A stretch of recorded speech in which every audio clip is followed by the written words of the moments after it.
अस्सलाम वालेकुम। वालेकुम अस्सलाम। माशाल्लाह से ताबिश भाई बहुत प्यारे लग रहे हैं आप। बहुत शुक्रिया मेरी भाई। क्या नाम है आपका? मोहम्मद फरहान। फरहान, सबसे ज्यादा झूठ कहाँ बोला जाता है? अभी तो बोला। मैं समझ गया था। मेरा दिल नहीं चाह रहा था पूछने का। चल मैं ट्रैप में खुद फंस गया। फरहान मियाँ, क्या करते हैं आप? BS psychology first semester. First semester. अरे वाह। ये बताओ फरहान के सवाल है कोई? अमार सर से मेरा सवाल है बताओ। कि आप शायर हैं, तो एक शायर जो है मंथली कितना कमा लेता है? वाह, बहुत बेसिक सवाल पूछ। फरहान मेरी जान, बस ये है कि किसी और चीज़ की, किसी और काम की ज़रूरत नहीं पड़ती कि इतना तो एक शायर कमा ही लेता है। वाह। और ईयरली कमा लेता है शायद, मंथली तो हमारी नहीं होती जी। सालाना कमाई माना आप नहीं देखते हैं? होता। सालाना आप नोट देख लेते गिन हैं। गिन के भाई कितने कमाए? हाँ हाँ बिल्कुल, गिनने का नहीं वक्त मिलता भाई। अच्छा ये बताइए कि आप, अमार भाई अच्छी बात की आपने, थैंक यू फरहान, आपने अच्छा एक सवाल बीच में डाल दिया। पुराने शायर जो थे वो तो बिल्कुल जिसे कहते हैं बुरे हालात में रहते थे। अक्सर शोरा का था बस पढ़े हुए हैं, आ रहे हैं, जा रहे हैं, लिफाफे की चाहत है, बिरयानी में भी शेर सुनाती है।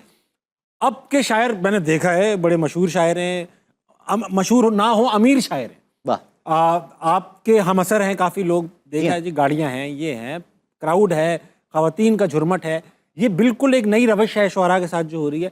तो अब पैसे कैसे आए इस काम में, पहले क्यों नहीं थे? इसमें मामला ये है कि न जाने क्यों हम सब की नज़रें सिर्फ शायरों के पैसों पे लग गई हैं, वरना ये तो ओवरऑल चेंज है सोशल नेटवर्किंग की वजह से, मीडिया की वजह से। अब कोई भी टैलेंटेड आदमी है, किसी गांव में, किसी पहाड़ पे, किसी चट्टान पे भी बैठा कोई बांसुरी बजा रहा है ना, तो सब सुन रहे हैं।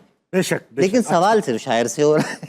अच्छा नहीं लग रहा ना। अच्छा शायर नहीं लग रहा। शायर की पैसे आप छोड़े, लेकिन okay on a serious note ये है कि अब वाकई बाकायदा, ये लफ्ज़ शायद पहली बार इस्तेमाल हो कि मुशायरा इंडस्ट्री अब बाकायदा डेवलप हो रही है, चीज़ें कमर्शलाइज्ड हो रही हैं, विच इज़ गुड। अच्छा भी है और बुरा भी है, लेकिन ज़माने के साथ रहना चाहिए, चाहे वो अच्छा हो चाहे वो बुरा हो, उसी में से फिर आप मामलात अपने आगे। अस्सलाम वालेकुम। वालेकुम अस्सलाम। क्या नाम है आपका madam? Doctor Mahvish. Doctor Mahvish, आप किस चीज़ की डॉक्टर हैं? बेसिकली मैं डीपीटी हूँ। डीपीटी हैं आप? जी ये फिजियोथेरेपी की? जी, doctor of physiotherapist. Very nice. और आप क्या समझती हैं सबसे ज़्यादा झूठ कहाँ बोला जाता है? मुझे लगता है कि मैं मेडिकल फील्ड से बिलोंग करती हूँ, तो ज़्यादा डॉक्टर्स झूठ बोलते हैं। किस किस किस्म के? डायग्नोज करते हुए, पेशेंट को मेडिसिन रिकमेंड करते हुए, और कभी कभी तो इस चीज़ को करते कराते जो है वो पेशेंट को वैसे ही मौत के मुंह में ले जाते हैं। और मुझे लगता है कि डॉक्टर ज़्यादा झूठ बोलते हैं। आपने ये बात टीवी पे कर दी। अब आपके पास कौन आएगा मुझे ये बताओ। जिन्होंने आना है वो ज़रूर आएंगे। इतने मतलब पक्के हैं आपके पेशेंट? जी। एक बंदा ठीक नहीं हो रहा? नहीं नहीं जो सच की वापस आ तलाश रहे में वही आएंगे। आते जाते रहते हैं। आते जा, ये अच्छी बात नहीं है ना भाई। डॉक्टर तो वो अच्छा है जिसका पेशेंट एक बार आए, या तो फिर चला जाए या फिर चला जाए। आप ये चाह रहे हैं कि पेशेंट आए और बस दुनिया छोड़ के चला जाए? नहीं नहीं भाई, वापस ना आए? क्लिनिक छोड़ के चला जाए, घर सेहत याब हो। ये हो सकता है, ठीक है। डॉक्टर महविश, कोई हमारे लिए भी सवाल लाई है? जी, मैं आपके लिए सवाल लेकर आई हूँ। मैं अमार इकबाल से पूछना चाह रही हूँ कि जिस तरह इंडस्ट्री के बारे के अंदर हमारी बहुत सारी स्टडीज़ होती हैं, बहुत सारी यूनिवर्सिटीज़ के अंदर जो है वो सब्जेक्ट इंट्रोड्यूस करवा चुके हैं डांसिंग के लिए, ये सब। आपको क्या लगता है कि हमें ये शायर बनने के लिए इस सब्जेक्ट को भी इंट्रोड्यूस करवाना चाहिए यूनिवर्सिटी में, कि उसके लिए एक प्रॉपर स्टडी होनी चाहिए?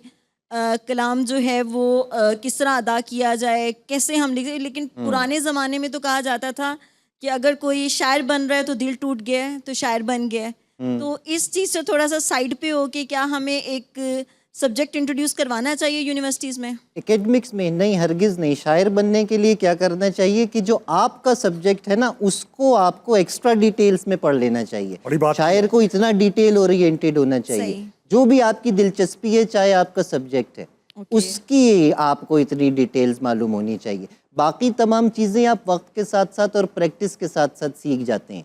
उस्ताद की ज़रूरत पड़ती है, लेकिन एकेडमिक्स का हिस्सा आप इसे नहीं बना सकते। जैसे फॉर एग्जांपल वो डीपीटी है, फिजियोथेरेपी, हड्डियाँ वड्डियाँ जोड़ने का काम है। बिल्कुल। अब उसकी डिटेल में चली जाएं, उसको पढ़ लें, इतना अच्छा कर लें कि शायरी में हड्डियों का जिक्र आने लगे। हड्डियों का जिक्र आने कि लगे। तेरी कमर पे हाथ फेरा तो ये महसूस हुआ अम्मार।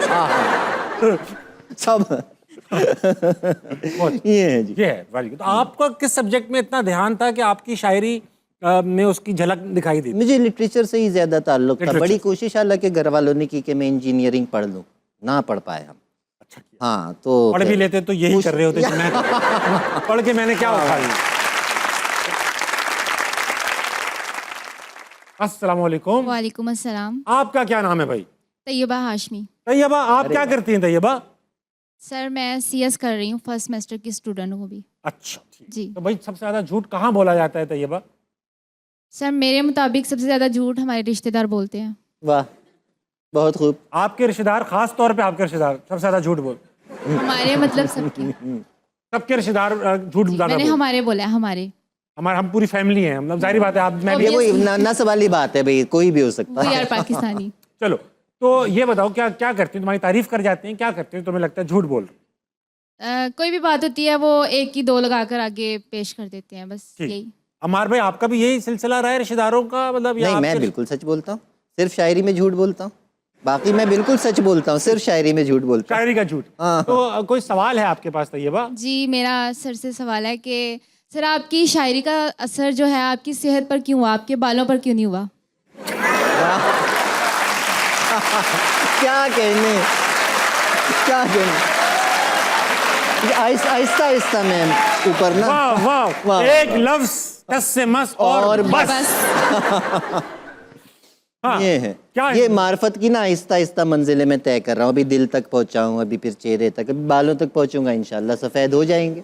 जिस जिस तरीके से आपका कलाम इवॉल्व करेगा, चीजें हाँ, कम होती चली जाएंगी। बिल्कुल। वाह वाह वाह। तैयबा, वो मुझे बता रहे हैं पीछे से कि आप मेरे और इनके लिए कोई चैलेंज भी लाई हैं। जी चैलेंज लाई हूँ मैं, एक शेर की लाइन बोलूँगी, अगली आपने बोलनी है। अच्छा, ये शेर मशहूर है या बनाना है हमें? शायर है, बना भी सकते हैं। बताओ।